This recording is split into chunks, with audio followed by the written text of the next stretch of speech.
Suman TV వారికి నమస్కారాలు. ఈ ప్రోగ్రాం చూస్తున్న అందరికీ కూడా నమస్కారాలు. మినప సున్ని ఉండలు తయారు చేసే విధానం చెప్తాను. చాలామంది అడుగుతున్నారు, ఎందుకంటే మినప సున్ని ఉండలు ఆరోగ్యం ఎంతో ఆరోగ్యమైనట్టు కదా, అది అన్ని వయసుల వాళ్ళు తినొచ్చు. అది చాలామంది అడుగుతున్నారు.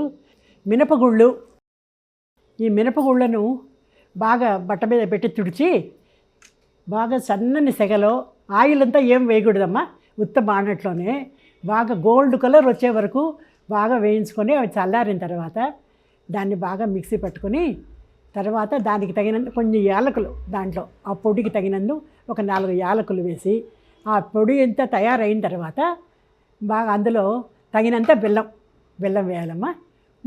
వేసి ఇవి రెండు మిక్సీ పట్టిన తర్వాత నెయ్యి కరగబెట్టుకొని ఉండాలి. ఇది ఈ నెయ్యము, ఇది కరగపెట్టక ముందు నెయ్యి, ఇది కాచిన నెయ్యి. ఈ కాచిన నెయ్యి, ఈ నెయ్యితో బాగా కాస్త నెయ్యి వేడిగా ఉండగానే ఈ పౌడర్లో వేసి లడ్డు కట్టుకోవాలి. చూపిస్తాను.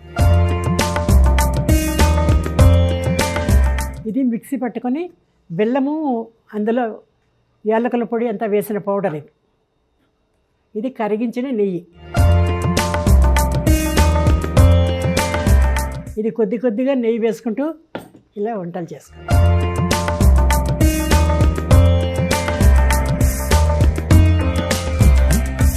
ఇది చేసే విధానం అయితే చాలా సులభమే అమ్మ.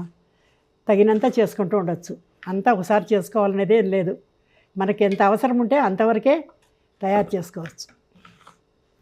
ఇది నెయ్యితోనే కట్టాల్సిందే. దీనికి ఆయిల్ పనికిరాదు. ఈ తయారు చేసుకున్న పిండి ఎన్ని రోజులు తీసి పెట్టినా కూడా ఏం కాదమ్మా.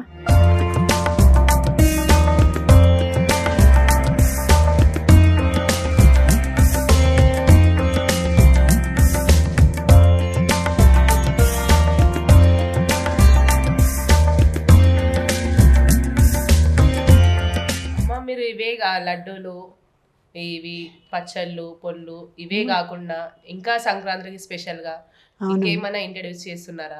చేస్తున్నామమ్మా. మురుకులు, చేగోడీలు, కారపు బూంది, చిట్టి గారెలు ఇవన్నీ తయారు చేస్తున్నామమ్మా. ఇంకా అరిసెల పిండి. ఓ పిండి కూడా దొరుకుతుంది? అరిసెల పిండి దొరుకుతుంది. చేసేవాళ్ళు అరిసెలు తీసుకోవచ్చు. లేదంటే అరిసెల పిండి చేసుకుంటే మన ఇష్టం వచ్చినంతసేపు మనకి ఎప్పుడు కావాలంటే అప్పుడు చేసుకుంటూ ఉండొచ్చు. ఇవి చిట్టి కాజాలు. చూసావా, చూడడానికి ఎంత బాగున్నాయో. పిల్లలు ఎంతో ఇష్టంగా తింటారు. ఇవి చల్ల మిరపకాయలు. తర్వాత ఇవి సగ్గుబియ్యం వడియాలు. ఇది రేగి వడలు. చిన్నప్పుడు అందరూ తినే ఉంటారు. ఇవి ఇప్పుడు తయారు చేసి అమ్ముతున్నారు. చూసావా ఎంత బాగున్నాయో. ఇది స్వచ్ఛమైన నెయ్యి కూడా దొరుకుతుంది మా ఇక్కడ. నెయ్యి కూడా మీరు తీసుకోవచ్చు. స్వచ్ఛమైన నెయ్యి చాలా బాగుంటుంది. ఇవి అప్పడాలు. ఇవన్నీ తీసుకొని చూడండి అమ్మా. చెప్తారు. తర్వాత ఇది గుమ్మడి వడియాలు. ఇది అందరూ చాలా ఇష్టంగా తింటారు. గుమ్మడి వడియాలు. ఇది ఏమో మినప వడియాలు. ఇవన్నీ శరీరానికి అన్నీ అవసరమే. ఇవన్నీ ఉండాలి. అన్నీ ఉన్నప్పుడే మన ఆరోగ్యాలు కూడా బాగుంటాయి. ఇవి బలవంతంగా, ఎందుకంటే పిల్లలు ఈ బయట తిని వాటిలో దానివల్ల పెద్దగా ఆరోగ్యం అంటూ ఏముండదు. ఆ ఫుడ్ దానివల్ల ఇవన్నీ కొంచెం పిల్లలకి బాడీలో చేరుతుంటే ఇవి కొంచెం శక్తి పుంజుకుంటాయి. నిజమే అమ్మా, ఆ విధంగానే చేస్తామమ్మా. అందుకని ఇవన్నీ మేము తప్పకుండా ట్రై చేసి, అందుకే ధర కూడా మేము అందుకే మాకు నష్టం కలగకుండా ఏదో మేము కావాల్సినంతే తీసుకొని, ఎక్కువ కూడా దాని మీద మేము ఆశం పెట్టుకోలేదు. ఎందుకంటే అందరూ తినాలా, అందరూ ఆరోగ్యంగా ఉండాలా అనే ఒక మంచి ఉద్దేశంతోనే నేను అందరూ నా పిల్లలు వీళ్ళంతా నా మనవాళ్ళు, నా మనవరాళ్ళు, నా కుటుంబము అనుకొని తయారు చేస్తున్నానమ్మా నేను. ఇది ఉన్నమాట నా దగ్గర, నా మనసులో ఉండే మాట అమ్మా ఇది. మీ అందరూ ఈ పదార్థాలు తిని ఆరోగ్యంగా ఉండాలా, సంతోషంగా ఉండాలా, మళ్ళీ నా దగ్గరికి రావాలా అని చెప్పి నా కోరికమ్మా.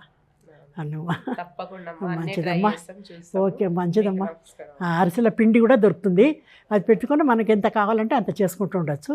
ఇంకేమ్మా.